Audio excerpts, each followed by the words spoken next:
Hello friends, नमस्कार friends. आज हम हल करने वाले हैं उदाहरण 7 से। आप देखेंगे ना, हमने यहाँ पर एक्सरसाइज 2.2 का ही कल हमने पेज नंबर 26 से लेकर के 31 तक सॉल्व करवा दिए थे। आज पेज 32 से यहाँ पर हल करा रहे हैं। देखते हैं जितना ज़्यादा से ज़्यादा हो सकता है यहाँ पर सॉल्व करेंगे, ठीक है।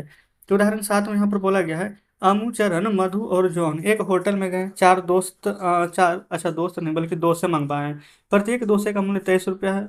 और वे बोला गया है, परोसने वाले वेटर को ना 5 रुपये धन्यवाद राशि यानी टिप देना चाहते हैं। तो कुल मूल्य राशि व्याख्या करने का व्यंजक ज्ञात करें। तो इसको कैसे हल कीजिएगा, देखिए। जिससे चार डोसे का मूल्य कितना है, एक डोसे का मूल्य अगर यहाँ पर 23 रुपये है तो चार डोसे का मूल्य 4 गुना 23 करेंगे।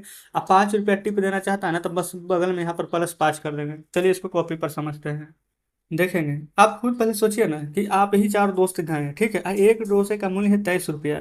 आप चार को डोसे मंगवाना चाहते हैं तो क्या चार से गुना कर देंगे, 2392 रुपया खर्च हो जाएगा। लेकिन हम चाह रहे हैं ना कि जो बेटर है ना उसको हम 5 रुपया टिप्स देने के लिए 5 रुपया देंगे तो 5 लिखेंगे, 10 देंगे तो 10, 20 देंगे तो 20। यही व्यंजक लिखना है, तो यही व्यंजक हमारा बन गया है, बस अब कुछ नहीं करना है।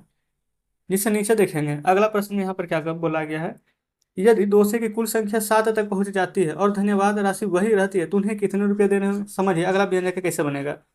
एक भी यहाँ पर फ्रेंड्स क्या करेंगे ना, सबसे पहले देखेंगे दोषे का मूल्य तो 23 रुपया रहेगा, तो उसमें तो कोई परिवर्तन नहीं होगा। लेकिन दोस्त की संख्या यहाँ ये, अच्छा, दोषों की संख्या यहाँ पर 7 हो गई। एक दोषे का रहता है कीमत 1 से गुना, लेकिन 7 दोषे का है तो 7 से गुना। जैसे यहाँ पर 4 दोषा था तो 4 से गुना किया था ना, तो 7 से गुना करेंगे। अच्छा, धन्यवाद राशि वही रहेगी, जो पहले 5 था अभी भी 5 रहेगा। तो इस प्रकार से दूसरा व्यंजक हमारा यहाँ पर बन जाएगा, ठीक है। तो सिर्फ व्यंजक हमें बनाना है, इसको हल नहीं करना है। अगर हल करने के लिए बोलता है तो 23 में 7 से गुना करके 5 जोड़ देते हैं, ठीक है। आगे देखेंगे, यहाँ पर एक अच्छा विद्यार्थी खेल रहे हैं। पहाड़ पर आग लगी है, भागो भागो भागो। जब भी शिक्षक कोई संख्या बोलते हैं तो विद्यार्थी को स्वयं को उस संख्या समूह से न व्यवस्थित करना होता। यदि कोई घोषणा किए समूह के आकार का भाग नहीं बनता तो वह खेल से बाहर हो जाता। तो इसमें देखेंगे क्या करना। नीचे यहाँ पर एक फिगर दिया गया है, 1 2 3 4 5 6। इस प्रकार से 6 गो का ना यहाँ पर एक साथ बन रहा है, जिसमें 1 2 3 4 5 5 5 गो का ग्रुप है।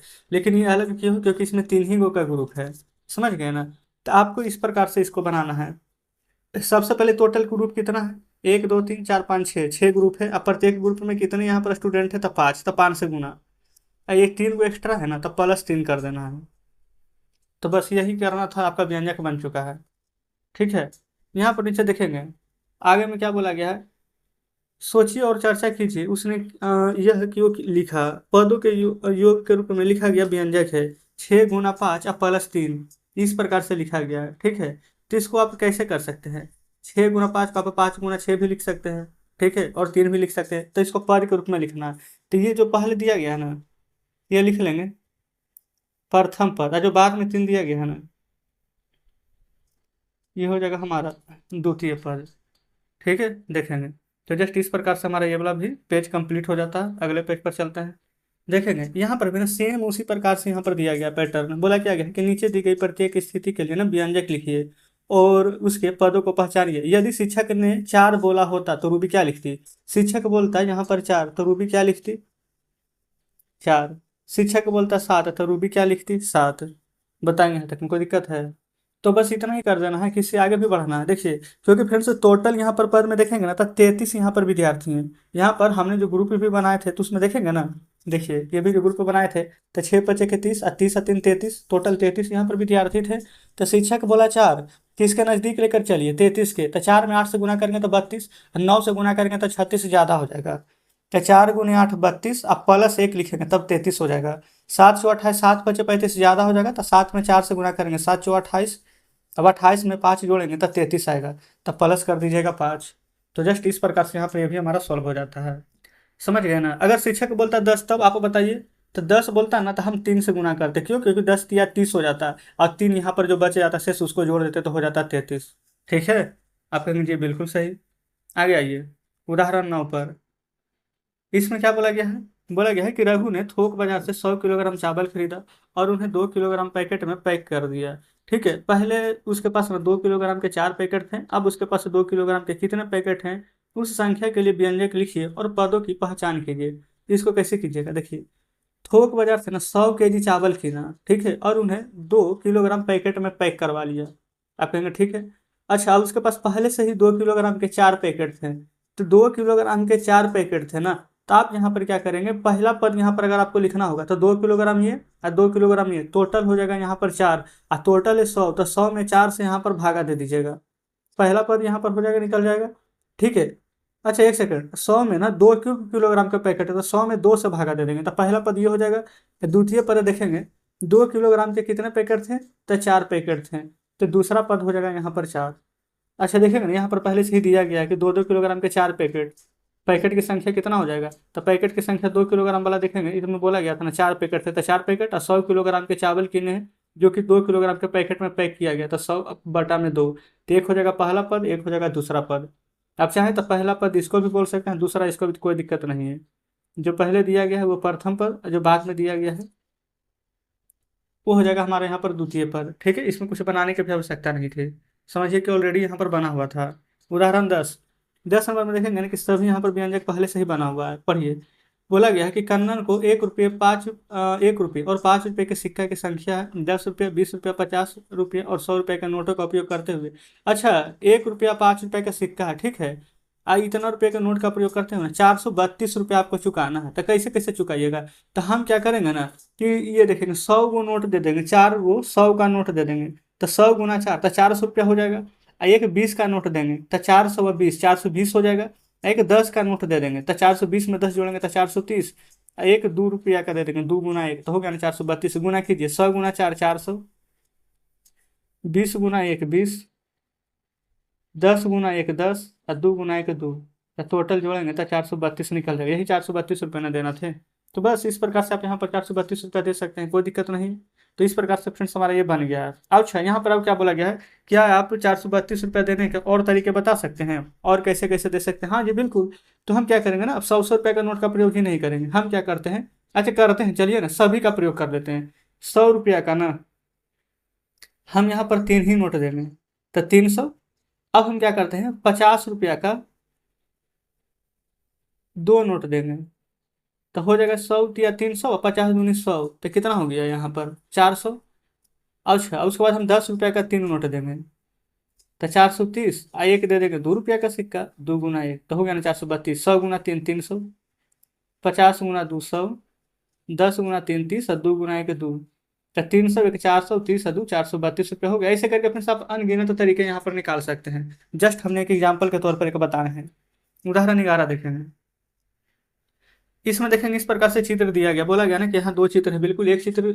अच्छा ये फ्रेंड्स अगर कट रहा हो ना तो थोड़ा सा और नीचे करते देखेंगे, एक चित्र ये है, एक चित्र ये है, समझ गए ना। तो बोला गया है कि दोनों व्यवस्थाओं में कौन सी अवस्था व्यंजक 5 × 2 + 3 में मेल खाती है। 5 × 2 5 दूनी के 10 और 10 और 3 13 आना चाहिए। तो आप यहाँ पर देखेंगे ना तो 2 2 दूनी 4, 2 तिया 6, 2 चौवा 8, 2 5 10 और 10 और 3 13, यहाँ पर आ रहा है 13। तो आप लिख सकते हैं 1 2 3 4 5 है, यानी 5 × 2, नीचे है 5 × 2 यानी 10 गो और +3 गो है, तो ये वाला 3 गो। तो कौन वाला मेल खा रही है बढ़िया से, तो आप कह सकते हैं कि ये वाला पूरा मेल खा रही है, बताइए। अच्छा अगर इसको में चलते हैं ना तो इसको में नहीं आता, क्योंकि 1 2 3 4 5 6 7 8 आ रहा है और 2 × 8 करेंगे तो 16 आ जाएगा, जबकि हमें 5 × 10 और 3 13 ही चाहिए, तो ये वाला व्यंजक हमारा सही हो जाएगा। तो उदाहरण 11 फ्रेंड्स हमारे यहाँ पर कंप्लीट हो जाता है। अगले पेज पर चलते हैं। यहाँ पर देखेंगे ना, इसमें बोला गया पता लगाइए, इससे पहले वाला क्या था, सभी में व्यंजक लिखना था, अभी व्यंजक दिया गया है, अब इसको सोल्व करना है। आसानी से सोल्व कर लीजिएगा ना, कोई दिक्कत तो नहीं होनी चाहिए। जी बिल्कुल। देखेंगे ये फ्रेंड्स पहले वाला, इसको हटा देते हैं। चलिए अब हम यहाँ पर से सॉल्व करते हुए चलेंगे, देखेंगे। सबसे पहले ना एक बात हम ध्यान हमेशा रखेंगे कि सबसे पहले प्रयोग होता है का, पीछे भाग तब गुना तब जोड़ तब घटा, कब, बोर्ड मास में। तभी तो हम बोर्ड मास नहीं पढ़ रहे हैं, लेकिन फिर भी देखेंगे कहीं कहीं है ना, तो बस सभी का प्रयोग करते हुए चलेंगे। देखेंगे पहले जोड़ का प्रयोग करते हैं, तो 28 और 8 जोड़ में है, तो 28 में 8 जोड़ेंगे तो क्या हो जाएगा, तो 36 और -7। आप प्रश्न लिख कर बनाइएगा, हम तो आपको डायरेक्ट बता रहे हैं, 36 में से 7 जाएगा तो आंसर 29 आ जाएगा। दूसरा, पहले का पीछे भाग तब गुना, गुना का काम करेंगे, बाकी जो जैसे उतारिए, 39 माइनस 6 × 2 12 +11, इन दोनों को जोड़ेंगे क्योंकि ये दोनों जोड़ में है, तो 9 1 10 और 3 1 4 1 बाकी 5 50 और -12। 50 में से 12 को घटाएंगे तो 10 में से 2 जाएगा तो 8 और 4 में से 1 जाएगा तो 3, तो आंसर हमारा यहाँ पर 38 आ जाएगा। बताएंगे यहाँ तक कोई दिक्कत नहीं है। चलिए सी में आइए, सी यानी तीसरा नंबर लिख देते हैं। पहले जोड़ का काम कीजिए ना, तो 40 और 10 50, 10 60 जोड़ में है और 10 माइनस में है, तो 60 में से 10 जाएगा तो आ जाएगा 50। ठीक है, डी में आइए यानी चौथे नंबर में। ये पहले का पीछे भाग, पहले का पीछे भाग, बाकी सब उतारिए पहले। तो भाग का काम करेंगे तो 2 × 8 = 16। अब गुना का काम करेंगे, यहाँ पर है 48 - 10 दूनी के 20 + 8। पहले का पीछे भाग तब गुना तब जोड़ घटाओ। तो जोड़ के काम करेंगे, 48 8 8 8 16, 4 1 5 तो 56, -20। 5 में से 2 जाएगा तो 3 और 6 है तो 6, यानी कि आंसर आ जाएगा हमारा यहाँ पर डी में 36। ई नंबर को देखिए, यानी 5वें नंबर, पहले का पीछे भाग तब गुना। तो गुना के काम कीजिए, 6 × 18, माइनस गुना है 8 × 5 = 40 और 40 × 4 = 160, घट जाएगा ना। 10 में से 8 जाएगा तो 2, 15 में से 1 जाएगा तो 14। बड़ा 160 है, आगे माइनस का साइन है तो माइनस लगा देंगे। तो देखेंगे पहला नंबर हमारा यहाँ पर पूरा का पूरा सॉल्व हो जाता है। ठीक है। अब दूसरा नंबर देखेंगे, बोला क्या गया है यहाँ पर कि नीचे दिए गए व्यंजकों में से प्रत्येक के लिए की कहानी और स्थिति भी लिखना है। चलिए ठीक है। तो सबसे पहले हम क्या करते हैं ना, इन सभी को सोल्यूशन कर लेते हैं, क्योंकि व्यंजक का यहाँ पर मान भी ज्ञात करना है। तो जोड़िए, पहले जोड़ है तो 9 1 10, 8 2 10 1 11, 110 में से 10 जाएगा तो यहाँ पर तो 100 आ जाएगा। आप कहेंगे ठीक है। बी में देखेंगे 12 × 5 करेंगे तो 60, और 60 में से 6 यहाँ पर घटाएंगे तो कितना आ जाएगा, 54। सी नंबर पर आएंगे, 9 × 4 36 और प्लस 6 दूनी के 12, तो 36 और 12 कर दीजिए तो 6 2 8 और 3 1 4 48, कंप्लीट। अब देखेंगे कि कहानी बना करके लिखना है और स्थिति भी व्यक्त करना है। ठीक है। तो समझिएगा, सबसे पहले इसमें पद को अगर बात किया जाए तो पद कौन कौन से आ जाएंगे, तो यही पद आ जाएगा। यहाँ पर पद में लिख दीजिएगा 89 21 और 10। 89, अच्छा ये माइनस नहीं दिए हैं, ये बराबर लिखे हैं। ठीक है, 89 21 और माइनस में 10 है तो ये है -10। इसमें पद क्या आ जाएगा, देखेंगे 5 × 12 और -6, तब 5 × 12 और -6। इसमें पद क्या आ जाएगा, 4 × 9 और 2 × 6, 4 × 9 और 2 × 6। अब इसमें कहानी कैसे लिखना है ना, देखिए जैसे एक पुस्तकालय में टोटल कितनी किताबें थी तो लिख देंगे ना कि एक पुस्तकालय में 89 किताबें थी। ठीक है, जिसमें कि 21 किताब नई और आ गई और 10 किताब यहाँ पर पुरानी किताबें हटा दी गई। बस यहाँ लिख देंगे, एक पुस्तकालय में 89 किताबें थी, जिसमें कितना 21 ना, 21 नई किताबें आई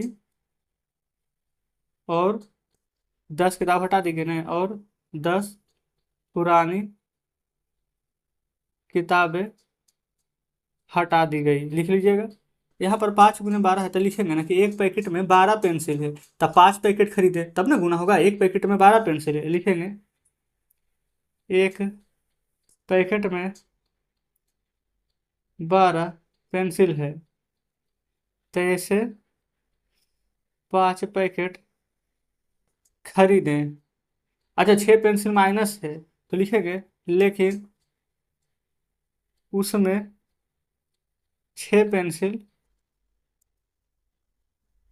जो माइनस है उसको लिख देंगे यहाँ पर कि टूट गया। ठीक है। यहाँ पर क्या लिखेंगे, एक दुकानदार से ना कुछ भी लिख सकते हैं। 4 चॉकलेट, जैसे यहाँ पर पेंसिल मान लिया ना, तो यहाँ पर कलम लिख लीजिए। ठीक है, 4 कलम लिए, ठीक है, जो कि 9 रुपया वाली, और यहाँ पर लिख लेते हैं कि 2 गो कटर ले लिए, ठीक है, 6 रुपये वाली। यहाँ लिख लेंगे एक दुकान से 4 कलम 9 रुपये वाली और 2 कटर या फिर रबड़ लिख लेंगे 6 रुपये वाली खरीदी, बात खत्म। तो इस प्रकार से फ्रेंड्स यहाँ पर आप यहाँ पर कहानी स्थिति यहाँ पर बता सकते हैं, और पद सब हमने यहाँ पर बता दिया। आगे आएंगे तीसरा में, बोला गया है कि रानी आलिया के पीछे इतना इतना 100 सोने के सिक्के दिए। अच्छा इसका भी ना यहाँ पर व्यंजक बनाना है। ठीक है, तो बोला गया है सूर्य के अपने सिक्कों को दुगना कर दिया। तो इसका व्यंजक बहुत ही आसान तरीके से बनेगा। यहाँ पर ऐसे करके पहले लिख लीजिए। एक कौन कौन है, पहले इसका नाम देखेंगे। यहाँ पर देखेंगे एक यहाँ पर एल्सा है, एल्सा है, और एक क्या है, रानी आलिया है। ठीक है। तो यहाँ पर बोला क्या गया है कि पिछले वर्ष राजकुमारी एल्सा और राजकुमारी एना, अच्छा 2 गो है, एल्सा और एना है, तो यहाँ लिखेंगे एल्सा और लिख दीजिए एना। 100 सोने के सिक्के दिए। राजकुमारी एल्सो ने ना सिक्कों का उपयोग कर एक व्यवसाय शुरू किया और सिक्कों को दुगना कर दिया। ठीक है। तो देखेंगे 100 रुपया ये भी दिया था, 100 रुपया ये भी दिया था, ठीक है। दोनों मिला करके 100-100 सोने के सिक्के दिए। तो बोला क्या गया, व्यवसाय शुरू किया और अपने सिक्कों को दुगना कर लिया। कौन? एनसा। अच्छा। और ये राजकुमार एना ने आभूषण खरीदा, अब उसके पास आधा सिक्का बचा है तो बटा दो। तो यह वर्णन करने के लिए कि एक व्यंजक लीजिए। अच्छा, कितना सोना का सिक्का अब बचा है जो, तो देखिए। तो क्या करेंगे, टोटल यहाँ पर 100 × 2 करेंगे तो ये 200 हो जाएगा। अब प्लस में 2 से 100 में भागा देंगे तो 50, तो 250 सोने का सिक्का, ये आंसर आ जाएगा। ठीक है पूरा। लेकिन व्यंजक अगर बताना है तो आप सिर्फ इतना ही लिखेंगे तो आपका आंसर आ जाएगा। अब पद लिखेंगे तो पद हो जाएगा 100 × 2 तो 200। ठीक है। और 100/2 तो 50। लेकिन अगर ऐसे करके पद नहीं लिखा जाता, पद पूरा लिखा जाता है। 2 × 100, ये हो जाएगा 100/2। ये फ्रेंड्स ऐसे करके आपको बताएंगे ना तो आप ज़्यादा बढ़िया से समझिएगा। बी नंबर में देखेंगे, दो स्टेशन के बीच मेट्रो ट्रेन का किराया है यहाँ पर 40 रुपया। ठीक है। और बोला गया है कि बच्चे के लिए 20 रुपया का है। तो टिकट की कुल लागत, 4 वयस्क हैं और 3 बच्चे हैं। देखिए तो 4 वयस्क है ना, एक वयस्क का 40 रुपया, तो 4 वयस्क का 40 × 4 × 40, प्लस 3 बच्चे हैं तो 3 × बच्चे का है 20। ठीक है। उसी का दूसरा मांगे, दो समूह के लिए जिसमें प्रत्येक के लिए 3 वयस्क हैं। 3 वयस्क हैं तो 3 × 40। ठीक है, प्रत्येक के लिए तो 3 गो वयस्क हैं तो 3 गो बच्चा भी है। 3 × 40, ये फ्रेंड्स दो समूह है। ठीक है ना, तो दोनों यहाँ पर 3 3 का अलग अलग है, तो दोनों वयस्क ये है ना, बच्चा नहीं है। तो पद क्या हो जाएगा, तो पहला पद ये लिखेंगे 4 × 40 और दूसरा 3 × 20। इसमें पद लिखेंगे 3 × 40 और फिर 3 × 40। इसमें अगर पूछता ना कि कुल कितनी लागत है, चलिए लागत भी निकाल देते हैं। पद आप यहाँ पर लिख लीजिएगा। तो लागत हो जाएगा 4×16 160 और 20×3 = 60। ठीक है। तो ये हो जाएगा यहाँ पर 0 6 6 12 और 1 1 2, ये आ जाएगा यहाँ पर 220 रुपया। ठीक है। यहाँ देखेंगे 4×3 = 12 120 और 4×3 = 12 120, तो ये आ जाएगा कितना, 240 रुपया। तो जस्ट इस प्रकार से फ्रेंड्स हमारा यहाँ पर ये वाला पूरा कंप्लीट हो जाता है। कोई दिक्कत यहाँ तक नहीं है। चलिए चलते हैं अगले पेज पर। ये रहा यहाँ पर सी। यहाँ पर देखेंगे ये चित्र आपके सामने है। ठीक है। इसमें बोला किया गया है कि इसके बीच ना वर्णन करते हुए व्यंजक लिखना है और तथा खिड़की की ऊंचाई बताना है। तो यहाँ पर देखेंगे कुल ऊंचाई यहाँ पर दिया गया है। ठीक है। आप सभी को यहाँ देख लेंगे, ये किनारा कितना है, 3 सेंटीमीटर का, और सभी के बीच में जो गैप है ना, ये 2 2 सेंटीमीटर का है। तो 3 × 2 हो जाएगा। ठीक है। अब ये वाला देखेंगे गैप है, गैप यानी कि ये हो जाएगा हमारा अंतर, यहाँ से यहाँ तक तो कितना है, तो 5 × 2 7 सेंटीमीटर का, जबकि ये कितना है अंतर, 5 सेंटीमीटर का। फिर उसके बाद में देखेंगे ये जाली है, जाली कितना सेंटीमीटर का हो जाएगा, यहाँ पर देख लेंगे। तो 5 × 3 = 8 है, 8 में से ये वाला 2 घटा देंगे तो जाली कितना आ जाएगा, 6 सेंटीमीटर का। और इसका लंबाई कितना दिया गया है, तो 2 सेंटीमीटर। तो ऐसे लिख सकते हैं, किनारा, गैप और जाली। तो किनारा कितना हो जाएगा, 2 × 3, गैप हो जाएगा 7 × 5 और जाली हो जाएगा प्लस में है 6 × 2। बस यही व्यंजक बन गया, इतना ही लिख देंगे। लेकिन अगर पूरा मान अगर आपको निकालना है ना, पद लिख दीजिएगा 2 × 3 7 × 5 6 × 2। तो ये कर देंगे, गुना कर देंगे इसको तो हो जाएगा 6, 7×5 = 35, 6×2 = 12, अब 12×6 = 18, अब 18×35 = 53। यही आंसर हो जाएगा। तो इस प्रकार से फ्रेंड्स हमने पेज नंबर ये 35 में आ चुके हैं। लेकिन चलिए 34 तक पूरा हल कर दिए, बाकी अगला है ना, यहाँ पर कोष्टकों को हटाना है, इसको हम कल के वीडियो में सीखेंगे। ठीक है। तो आज का सेशन कैसा लगा कमेंट बॉक्स में जरूर से बताएंगे। वीडियो अच्छी लगी हो तो वीडियो को लाइक और चैनल को सब्सक्राइब कर दीजिएगा। तो मिलते हैं फ्रेंड्स आपसे कल नेक्स्ट वीडियो में बचे हुए प्रश्नों के साथ।